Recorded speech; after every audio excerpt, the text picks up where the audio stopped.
curious, how often do you think you're aware of the experience in your body? Of paying attention to the sensations that you feel inside? Maybe you're wondering, why would I want to spend time paying attention to my body when there's all this other stuff to pay attention to? Or maybe you think, yeah, that could probably be helpful, but I don't have the time and energy to do more and spend more in my already full and busy life.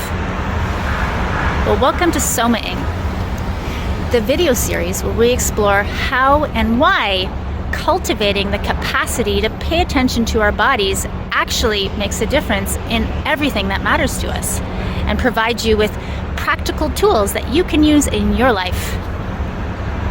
I'm your host, Dr. Twyla Kowalenko, here in East Toronto, where I work as a movement facilitator, somatic educator, coach, community catalyzer, DJ, dancer, and mother. And I am passionate about what is known as somatics, or what I call Soma'ing. And don't let unknown jargon scare you away, because really all that means is anything that helps us cultivate the capacity and just pay attention to our bodies in our lives, anywhere and everywhere.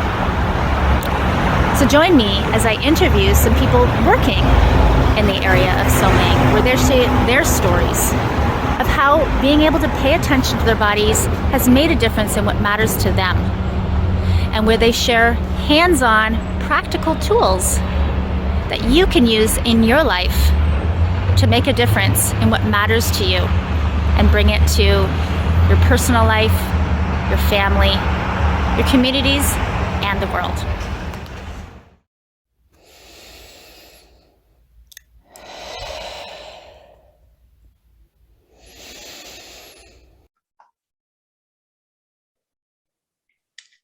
So today I get to welcome Fiona Griffiths to our Soma'ing series.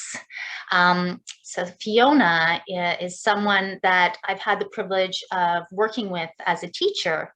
And not only in the work she does in kinetics, also I've done some clowning with Fiona, and I had pretty much no experience. And I reached out to Fiona to be on this series because I've just you are so tuned in and sensitive. Like, you're an incredible teacher. There's just so much wisdom, so much support. Like, I just love how you show up for me when I've been your student. I'm excited to get to reconnect with you and have you share some of that amazingness with our audience. Well, thanks. And you have a lovely clown. Your clown was quite a joy to have in the class, but it's really great to be here and talk about this really important work, really, especially in the dissolution of the medical system. This work is so important because a lot of it is self-directed, and you can be your own doctor, nurse, therapist. And so it has helped me tremendously. So I think it's really great that you're offering this platform, and it's a pleasure and flattering to be here. Thank you. Yeah. So I'm gonna ask you some questions, and is there anything you'd like to share before I dive anything about yourself or what you're passionate about somatic work? I think I'd like everybody to know that I'm dyslexic. I'm amazingly dyslexic and fabulously full of ADHD. And somatic work has enabled me to function. They are gifts. They gave me a great nursing career, a great career in physical work and in art. However, as an aging dyslexic ADHD person, I am really depending on my somatic work because it's not going as well.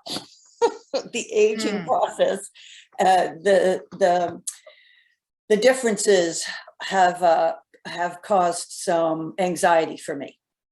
So I just thought I'd put that out there. Are you, I mean, I'd love to hear more about that, about what the difficulties are and what's been supportive, like specifically. Are you open to sharing that? Oh, sure. Well, I think there is so much, there is so much mental health issues going on, and there's so little support now. And part of the problem is that medicine is so far behind. In medicine, and when I say medicine right now, I'm talking about hospital medicine, doctor medicine, pills and surgery medicine. There's all kinds of medicine. I mean, in my Kundalini yoga classes, Catherine's talking about my inner doctor, the inner divine all the time. We have medicine in our body. We have a doctor and a pharmacy in our body, but we don't know how to access them, which is one of the great things about somatics. But the confluence of dyslexia, I am also dysgraphic, which means I have hand-eye problems, hand-eye coordination, could never sink a basket, couldn't ever hit a golf ball. And I have a very poor GPS system in my body. I have spatial issues that never really came up until until after menopause. Now, and this is interesting, when I was going through menopause, I was also ending a relationship, selling the only home I'd ever had, my own home. It's the only one. I'd only been there for 1.5 or 2 years. And I went back into nursing. I moved out of the theater and healing work and went back into nursing. And that, I think I sort of went through a period of, I call PTSD, a petty version of PTSD. And so I have been dealing with the resultant fallout from that. And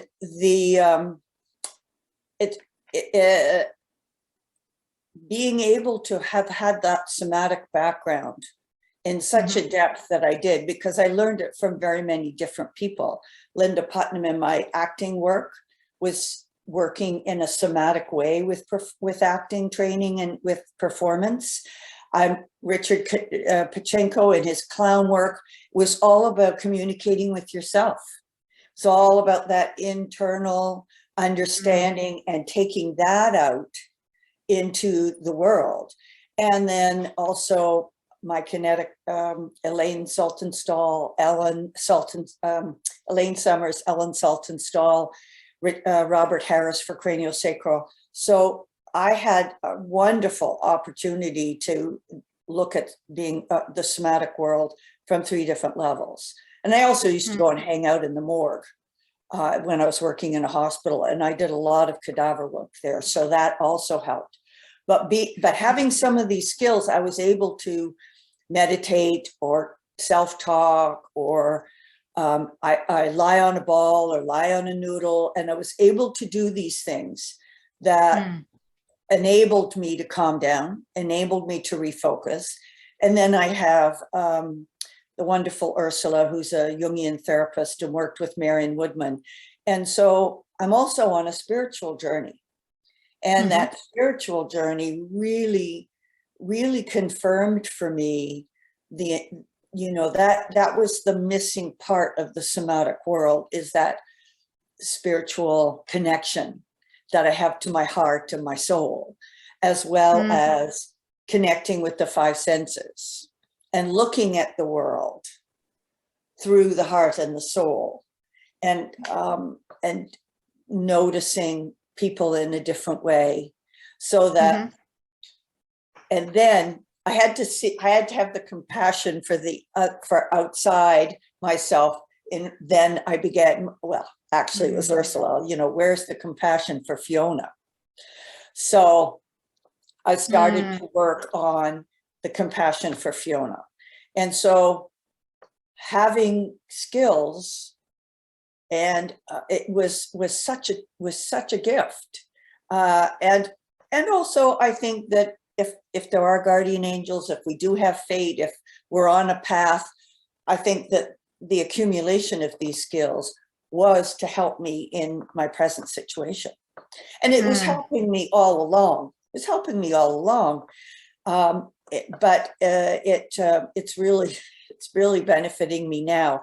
And we're constantly outsourcing everything now. As I went through my hospital work, I watched as in the good old days, in the 70s and 80s, everything was in the hospital, the cafeteria, the cleaning setup, the food for patients. Everything was in-house. So you could look at the hospital like a body. And even the nursing residents and the doctor's residents were all connected. So we were all one body and everything came out of there. And also medicine had a much bigger view. So if somebody had a heart problem and they'd also broken their arm, the doctors could figure out how to work with that. They were still working more with the whole body. And then as we move and money becomes a bigger and bigger issue, and we start outsourcing. When I was working in Victoria, our food was coming from Alberta. It was being I think this is in, and the cleaning was being outsourced. So what we're doing in this world is we're outsourcing everything. Entertainment. You know, I watch people in COVID, they can't entertain themselves. They've got to have a screen or a TV program or, you know, and of course, this is gross generalization and we have to be careful with generalizations. Right. There are lots of people who can, but increasingly we're outsourcing everything, health, entertainment, blame, expectations. It's all, you know, we forget that, you know, hey, I'm a Girl Guide, be prepared. I also learned wilderness camping. I'm out there. I've got to be able to look after myself. Some of the wilderness stuff I did, they talked about tribes, you know, when we were on a wilderness teaching expedition with kids from CJEP, you know, we were teaching them, you're part of the tribe, you know, and if you don't get the wood or you let yourself get hypothermia, you are now stressing the systems of the tribe, and we're having to take from the tribe to look after you, which is fine. Nobody's perfect. Shit happens. It's gonna do that. But you know, I think that kind of teaching has really enabled me to function much better than I would have if I had been completely dependent on getting a psychiatrist or a therapist or medication. Well, you know, there's like two themes, like there was a lot of richness, like there was a lot of things that you covered in there. And I think that's one of the things that I think you really bring is, and I'm curious if your somatic work, it sounds like it supported that, but this, capacity to see and understand the interconnection and and to pay attention to all the aspects of that interconnection. So, you know, the connection to ourselves and the interconnection of ourselves and a sense of purpose, interconnection of being able to tune into ourselves, tune into others, tune into the earth, and I hear a concern, you know, of us not doing that as much. And I think, you know, a lot of it is we don't necessarily have the tools, nor are we really taught to even know, like, okay, so the tools, but also to value any sort of inner knowing. You know, there's this culture in of the external expert, you know, your parent knows better, the teacher knows better, the doctor knows better. And so you go to someone who has specialized usually disconnected from the larger interconnection. And so when you're pulling all these threads in, I'm hearing your capacity to see the interconnection and see how important and critical. And that's, I guess, one of the aims of this series as well, is to really explore and show how being able to pay attention to our body is connected to everything. It's not something isolated. We only experience life because we're in body, you know, it's it's so important to realize that it starts with us first. We often think that our responses are always coming, where we're responding to an external thing. But it's, for me, one of the aspects of dyslexia is being hypervigilant. And so it's also part of ADHD. So there was a guy who talked about shyness is actually a form of hypervigilance. And I'm an extrovert. Well, I have developed an extrovert personality to deal with some of my issues. And but the hypervigilance, I'm not sure if it's for all dyslexics, but definitely in me, I see it as a global. I'm always seeing the world in a big picture. I don't see someone's face, I see their body. I hear from when I'm assessing a patient, I hear, oh, I was in a car crash 10 years ago and this happened to my shoulder and now it's not working. And, there's no mention of children. And then I ask about children. Oh yeah, I have 3 children. And I'm going, oh, that never came up. Interesting. So I'm looking at the things that people talk about and the things that people don't talk about. And I'm also kinesthetic, so I'll have a sense that there's something I haven't asked. I have a question, I need to ask it. I need that piece of information. But for me, there's no non sequiturs. I can sit here and talk about this, and then I'll talk about how much I love the color blue when I was a kid. And to me, I just got that blue color in my brain as I had said that previous sentence. And I'm going, oh, okay, so what's the relationship between blue, which is your throat chakra, when I was a kid, and I was always being told that don't shout. So when I talked in my family, I always shouted. And so I'm thinking, oh, that's a very interesting that I became silenced in a way as a child by an ADHD dad. And he didn't know. My dad didn't mean to shut me up. He couldn't handle loud noises or sudden movements. And I was boo, boo, boo. And you can see me. I'm moving around a fair bit now. So one of the nice things about the somatic work is I can go in. Okay, drop the voice, inside voice, dropping the shoulders. And it's the bones. I need to drop the bones. I'm able to imagine myself on a ball, releasing on a ball, and the cells start to quiet down. They're not going boop, boop, boop, boop, boop so much. And I can return my breath. And breath is the beginning of it all. Breath is the beginning of it all.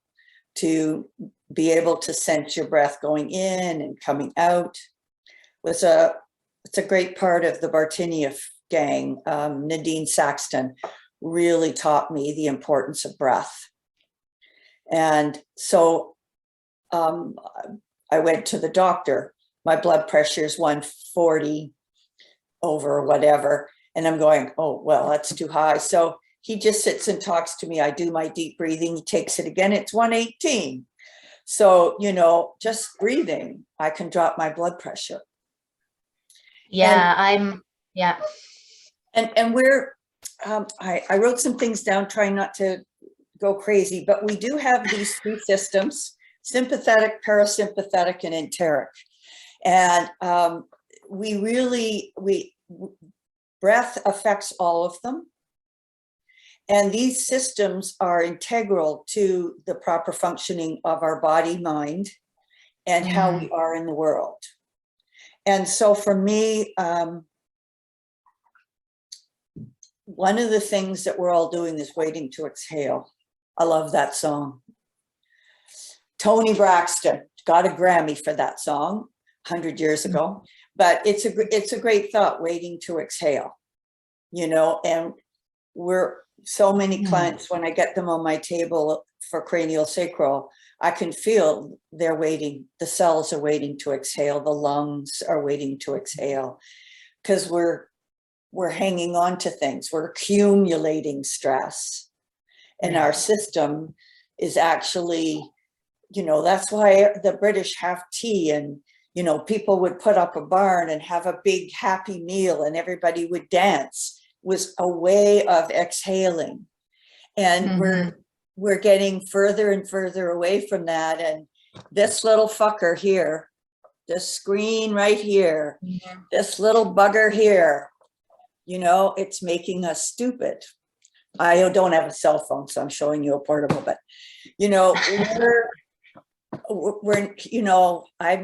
I'm watching my friends with their Google constantly. Google level 3. I said, Google. Like, do you know what you're doing? Yeah. And of course I'm paranoid. And what is Google listening to? So I think we're underestimating the electromagnetic waves and how it affects our brain. We know now, there's research on what happens to those babies face out in the, the jumper on the chest while mom is texting and looking at her phone. We know that's changing babies' brains. So we're not, one of the biggest problems for the human race is we don't have a lot of wisdom about how to use our technology. And the more we're out here, the less wisdom we're going to have. Yeah. I really agree, and really think of like how needed this work is to balance. I know for myself, the work I do is in somatics, and yet, when I'm interfacing with a screen, how much my attention is away from my body, and I'll notice, oh my gosh, I had to pee for the last 20 minutes and I was just ignoring myself. That needing to be able to remember and cultivate those practices and use the practices. And another thing that you were sharing a couple topics back, I think maybe, that I had wanted to comment about, your capacity to pay attention to so many things. And I really resonate with that in terms of just, taking in a lot of things. And I also think, even those of us that maybe aren't predisposed to, vigilance, or whether, I don't know where it comes from, if it's nature or nurture, and, but more just whether that's a predisposition or not, we're all exposed to so much more, through our devices, through the interconnection, knowing what's going on locally, globally, to an extent that we never have before. And I know for me, this is because I can get really overwhelmed. Even with a person, of how much information is there. I can easily get overwhelmed with how much I'm taking in, or how much, and so being able to have at least part of my attention on what I'm feeling in my body allows me to ground that, to have a place so that I can still, be with you, or be with what's going on, be in an environment with a lot of people, noise, or a lot of, even those, is it the CP24 televisions that have happening at once? I'm like, this is like, it's just, what do I even attend to? And so in those moments, just a momentary tuning into what I'm feeling in my body can make such a shift. And so I know it can be helpful when we have longer periods to do a somatic practice. And I think it's so critical to be able to just have a breath's worth of coming back to what we're feeling in our body, to ground, to exhale, to help us navigate, because technology is not going away. As humans, we just love to keep expanding. What can we make? What can we create? What can we explore? What can we do? And that can be beautiful. And I think it can be even more beautiful if we are more connected to ourselves, and therefore each other and the planet. Well, and I think like it's all doable. To every client I have or every student, I say, you can always improve. Mm. My goal isn't getting better. My goal for whatever I'm doing is to improve. And so that way, for me, that word means I learn something, I apply it, I reflect on it. And so, whereas a goal, it's kind of, I get left behind a little bit.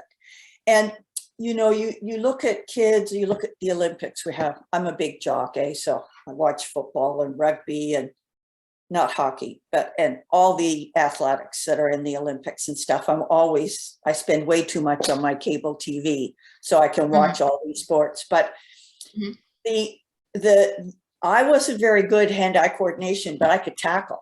And we all have, I have slow twitch fibers. Oddly, for someone with ADHD, I'm actually more built for endurance than speed. So on the rugby pitch, I found my place, which is one reason why I like rugby. There's a position for every body type. And if you leave a child alone and let it pick its sport, it will pick a sport that's attuned to their body-mind work, the kind of body and mind that they have.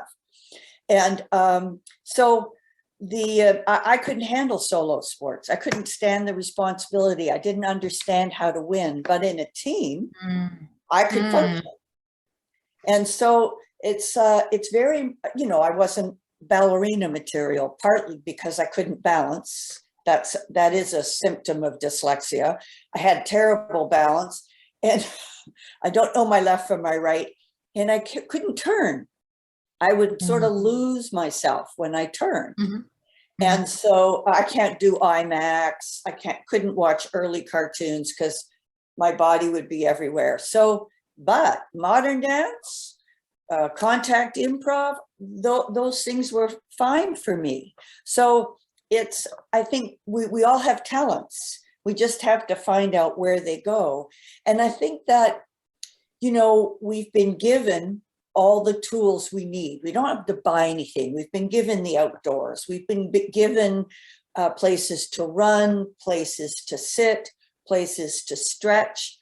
We've been given different colors. We've been given eye candy in terms of nature, a rose, a pine tree, birds, and all those things are also feeding our body, mind, spirit. And I think that, and nothing wrong with the computer. I mean, I'm teaching on Zoom right now, and it's wonderful to be able to reach all those people and continue kinetics without having to, get into a room and worry about infecting each other. So I think that, it's really important that we don't have to create anything new. We just have to start using all the things that are out there. And I know in athletics, they're getting more somatic work in there. People are doing more soma kind of stuff. The sports psychologists are beginning to work that body-mind in a better way. So these athletes are doing even more amazing things. And it's like MI5 right now. I read in The Guardian, MI5 is headhunting dyslexics because we make very good spies. I love that. We think outside the box. We're good troubleshooters. We're hypervigilant. So we also have spidey sense. So I laughed. I just laughed. I thought, I wonder if they'd take a senior spy in MI5 or MI6, I forget kind of what. But the thing is that we all have attitudes and we all have differences. I still read, and so you look up dyslexia and it's a disorder. Bullshit. It's not a disorder, it's a talent. Without dyslexics, there'd be no fire, no wheel, no guy running off into the woods and figuring out that hawthorn trees help your heart. Like we all, but I when I ran a theater company, I had all the ideas, and I had the world's best administrator, and she'd do all the work. Mhm, mhm. So- I'm really, yeah. I'm really hearing, you know, how having all this somatic work and practice has really supported you in your uniqueness. And I'm not sure if it sounded to me also like it supported you in embracing that and really understanding, you know, to be able to tune in, oh, this is where it feels best for my body, and having the capacity to tune in enough to ourselves to let that guide us. Because often, you know, we listen to others to tell us what to do, and there's not a one size fits all, and we have different orientations and talents and ways of being. And so I'm hearing that you know, your somatic work has helped you navigate and be in the world and use you know, your ways of being in a way to support yourself and others, and also to navigate things that are challenging. So navigate transitions, navigate you know, some mental health stuff. And so I'm curious if you could share some specific ways that that you do that you tune in somatically. So is it like practices or ways you do, and things you could share with the audience to provide them with some ideas of ways of weaving more attention? Because it's really, I mean, the purpose of this series is really to help us weave that more into our lives, to practice it in the ways that work for us. Yeah, and I think what's important is when I did an MA in pedagogy in London, England, one of the things I learned about was the learning styles, different learning styles. And so now I had been doing it already, but there is a way of teaching this work to all the different types of people. If you're more left brain, you're more literal linear. I've developed a system that embraces all of our different learning styles, whether you're visual, auditory, verbal, kinesthetic. It's very important to understand if I want to be a teacher, I really have to be able to translate to my work into different systems that can be more easily understood by people who don't have dyslexia or have a different version of dyslexia. So, or ADHD or OCD or whatever. But so for me, I always start my classes with breathing. And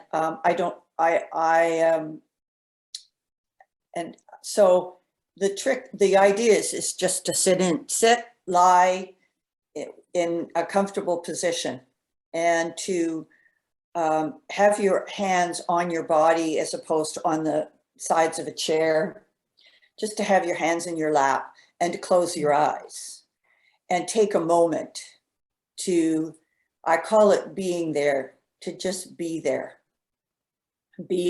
Feel the seat. This is the extraception part of proprioception and interoception, is to feel your bum on the seat, the back of your body.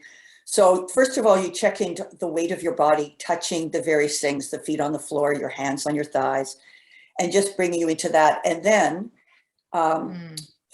following the breath in, finding out where you're breathing. Is that more chest, more belly? And then I would put hands on chest and belly and get people to breathe more into the chest for a bit, more into the belly. And different people have different issues. You know, women, especially big-breasted women, are going to have more tension. Their ribs aren't going to expand as easily. Some women, they won't let their bellies breathe too much because, you know, for years, for thousands of years, we're supposed to be flat-tummied, and all those organs have to get squished to the back of our body. So, you know, just to let it all hang out into the palms of your hands, this can be very nice. So breathing bipolar, front to back, side to side, and then eventually finding what I call the cleansing breath, which is from the top of your head to your pelvic floor, from armpit to armpit and waist to waist. So if you watch a child, every once in a while, they do this enormous breath, inhaling, and their exhale is slower than their inhale. And that's a cleansing breath. That's their reconnecting, reflecting breath. Oh, Linda Putnam put it into, I prepare to, she's in theater, so it's say, I prepare to say, I say, what did I say? So that cleansing exhale, or even your regular exhale, is a part of what just happened. What did I say? And then the other thing that's important is to have a longer exhale than an inhale. We know now that if you breathe as if you are relaxed, you will become relaxed. So when we're relaxed, our exhale is 2 or 3 counts longer than our inhale. So that's where I start. And in terms of the 3 different extraception is using your 5 senses to sense your body. So, you know, look at your legs moving, see how slowly they can move. Look at your leg moving. So you're using the 5 senses. Feel, you know, feel that arm doing a rotation. Feel the muscles in your shoulders as that happens, You know, then we can go into just feeling the weight. What do you feel underneath that? And then you go to, oh, okay. Can you feel those shoulder bones? Can you feel that ball in the socket resting? Okay. And actually we're moving from feeling into sensing. For me, sensing doesn't have a word. Sensing is much more right brain. And then when you want to talk about it to someone, you're going to move into your right brain, into your speech center, find a word, and out it comes. And so it's, some people never really can express what's going on inside. But as a teacher, I needed to learn how to say what I felt and to begin to help people figure out what they felt. So dancers need to have so much really amazing proprioception so that they know where all their parts are in space, and the movement that they're doing is sending impulses back into their body, so that it becomes an emotion and it gives them some kind of experience. Am I answering your question? You are. And, you know, I'm like, I loved how you shared these very specific practices, and they all sounded like, you know, beautiful if you have the space to do them all together. And there was all like little nuggets that you could do in a moment that, you know, even if you didn't have to go and lie down on the floor, you know, in the middle of something, like even while you're driving, to just, you know, to pay attention to the breath as one thing. The idea of being, to just say, I'm going to be, just for a moment, I'm going to be. Just for one's breath root, I'm going to be. Putting my hands on my body. Tuning in sensorially. So looking at the body, feeling texture, temperature, smells, and just tuning into the senses. What else did you say? Oh, and just taking a really full breath. So when you had said, was it head to tailbone? And from was it skull to pubic to pelvic floor? You meant expanded in all directions, right? Yeah. Yes. So all of those seem, you know, to even if you just had a moment to do one thing, you know, in the middle of chaos when my son is having a temper tantrum, and just taking one, you know, deep breath in all directions, and attend to what's there, you know, I know can make a really big difference just in taking those, just to be. So there's little touchstones that we can weave in, even if we, you know, because there's oftentimes we can feel, I know I can feel like I don't have 30 minutes or whatever it's going to take to, you know, and I actually think it's more valuable when it's interwoven, because really, you know, we practice so it can be part of all of it, so that we can use those tools when something is really intense, when we're dealing with challenge, when whatever it is. So we have them to rely on. Well, I have a ball in my car it's a peanut shaped little ball. I'm doing this standing in Service Ontario or in line at the metro. I'm dropping into my feet, or I'll just soften my eyes and see if I can feel all the people around me. These are all things that calm me down as I'm making my way through the line to the cashier. But it also gives my body a chance. What are we calling them? Blah, blah, blah, blah. Where were they? Oh, yeah. So we have we have our fight and flight system. We have our parasympathetic, which is rest and digest. And then we have our gut system. So because I'm hyperactive and I have an anxiety issue now, I'm always trying to help my body restore. So I'm using these lineups. I'll sit in my car and lean against the ball. I'll, just sit down in my apartment in the middle of the kitchen and put a noodle and lie on the pool noodle. I will try to, during periods of my days, to give my restore system a chance to work. And I'm 71. I'm on no medication. I can take, I have I'm an old nurse, and I'm an old, very well-trained nurse. So I can take care of myself. And I do use some alternative herbs, and I have a Tibetan doctor for preventative medicine. But the thing is I feel that we have systems in our body that can help us get better. And it would be wonderful if we could access them better, so that even if we do have to go in for surgery or get our bone fixed or have a lump removed, even have blood drawn, we can restore our body back to some kind of balance. Because when early medicine, we talked about balance. Our body needs to be in balance, and our cells are hardwired for balance, to be in balance in terms of isometric, I'm losing homeostatics. Homeostasis is a state where everything in that organism is in balance.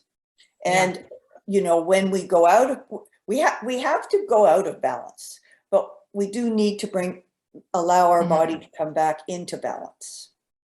And that's the beauty of somatics. And I heard a tip that you didn't explicitly say, but as someone who doesn't have a cell phone, I think a tip for those of us that do have cell phones, and I know I'm just as guilty as this, any moment, waiting or pause, there's this tendency to fill it. And I really see it in my 9-year-old, any moment of pause, video, podcast, we need to put something on, like needing to be entertained. And like, could we, in waiting in line in the grocery store, like how often do I just pull out my phone to do something, to feel like I'm doing something? And if I could, even if I just delay that for 5 minutes and just tune into how I'm feeling and the environment, and then maybe I could, check my emails so I can feel productive or whatever that is, and it shifts when I actually do remember to do that. So I'm really appreciating that reminder, especially nowadays. It can feel, the draw to keep checking our phones and keep turning to them so that's, and I think all of us, even when we're driving, to just turn off the radio, turn off the podcast.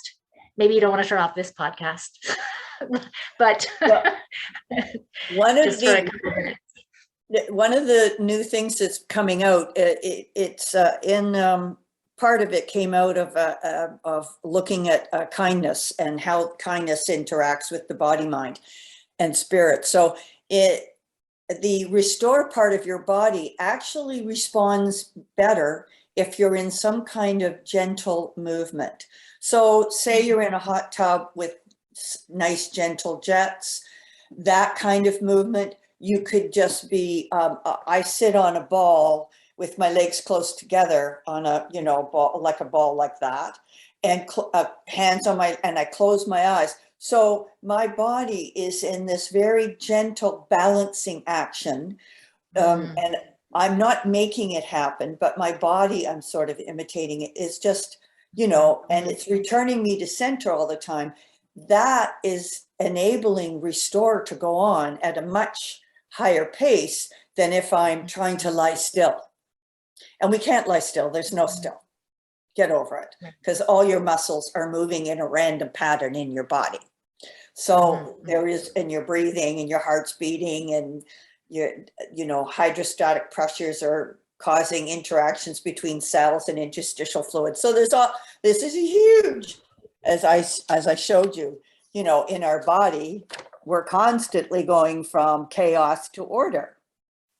So the breath is an important part of that. But the other thing to remember is walking. We need to exercise. Exercise is so important. You know, I have people who are smoking and who are overweight in my practice. The first thing I do, get them exercising, even if it's walking around the block. We need this. This body was meant to be in movement. We have one leg slightly shorter than the other. We cannot stand still. I've sat still very little for this. You've done a much better job of sitting still than I have. But the thing is we are built to be in motion, whether it's the motion that's going on inside us, and our skin and bones are fairly quiet. But if you want it, you know, the best thing you can do for yourself is to exercise, walking, doing different shape kinds of things, you know, jiggling, shaking. These are all so important to our body. And so there's a different kind of movement joy for every person. You just got to figure out what it is. And it's called creativity. That's why we have that wonderful amygdala in there, so that we could imagine what we'd love to do. And, you know, all those people who dance, you know, those 80-year-old people who are doing their dancing and their waltzing and their salsing. This is so important to us. It's so much more important than learning how to do a computer. I pride myself on knowing as little on the computer as possible, because then I spend less time there. But I would urge everybody, move. Participation was so important to us. And a lot of people don't know what the hell I'm talking about, but you know, gym, every school should have 1 hour gym a day. You know, we need to, and not the boring gym I did in school, but we need to be doing these things. You know, 15 minutes of recess is nothing. 20 minutes is your minimum. 20 minutes to get that connection between body, mind, and spirit. For me, somebody may disagree with me. And these are just all the things that work for me. Yeah. Thank you. Thank you so much for sharing your wisdom, you know, just sharing yourself and all the ways that you connect things, and sharing those interconnections, sharing what you've learned, and what things all of us can use, little practices in our lives to keep supporting that and be able to listen to what it is that we need. You know, the more we tune in, then we know, you know, what are the exercises that feel good to us, and we can do it, you know, with care, with less chance of injuries. So I there's so much we could talk about, and I've loved talking to you, and I think we'll finish up now. And before we end, I'd love you to share with our audience, you know, the work that you offer and how they could find you if they wanted to do some work in the various ways that you work. So if you could share with us, you know, how and what you offer these days. Okay, well, I live in a little town in the West Island, outside of Montreal, and people I do craniosacral practice in my home studio. It's a somatic work. I also do a melt method, fabulous system. Miss Sue Hinsman, you've done an excellent job. There's melt method, noodle work, bolster work that I do here. I drive. I go to Toronto a lot. I like to travel. I also Mhm. teach kinetics on Zoom Monday nights at 6 p.m. Montreal, Toronto time. And that's wonderful system of lying on balls, gently moving your body as slow as you possibly can, getting connected to bones and sinews. And theater work, I'm available to mentor or coach people. And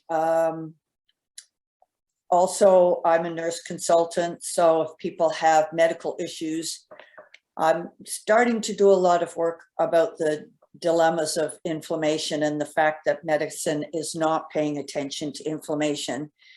And people are getting multiple organ issues, and medicine is trying to make doctors only deal with one organ at a time, which is totally stupid because it's a completely incestuous unit in there. Everybody knows what everybody else is doing in your body. So, but I'm available on the telephone and email.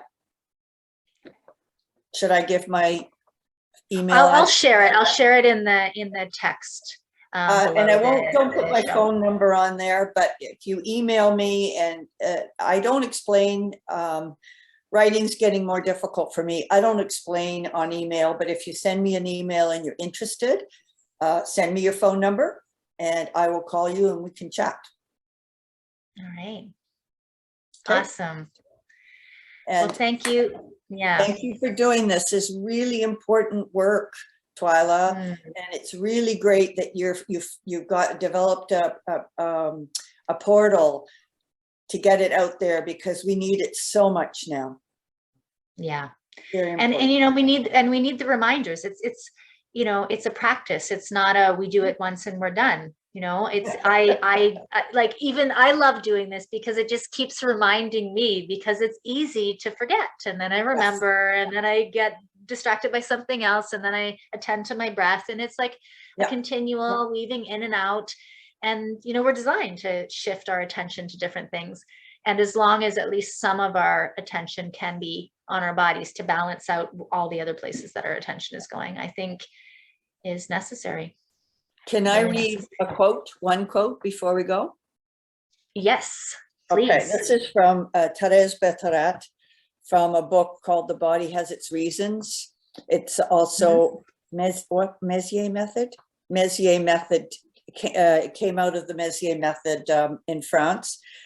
So the quote is, before doing sports, before doing body expression, before interpreting the gestures of others, before declaring yourself in the dark about your children's behavior, before going into analysis, before resigning yourself to your sexual problems, body awareness is preliminary work.